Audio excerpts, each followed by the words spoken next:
In front of me is Lenovo Yoga Tab 11, and today I would like to show you how you can add photos to text message on this device. First of all, you need to open Messages app. Now tap on one of your chats and tap on this icon with a camera and the photo located at the bottom left corner of chat window. Finally, you can tap on your photos over here or select Gallery instead and pick them from here.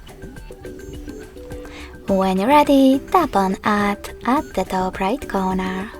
So when I do that, as you can see, my photos were successfully added.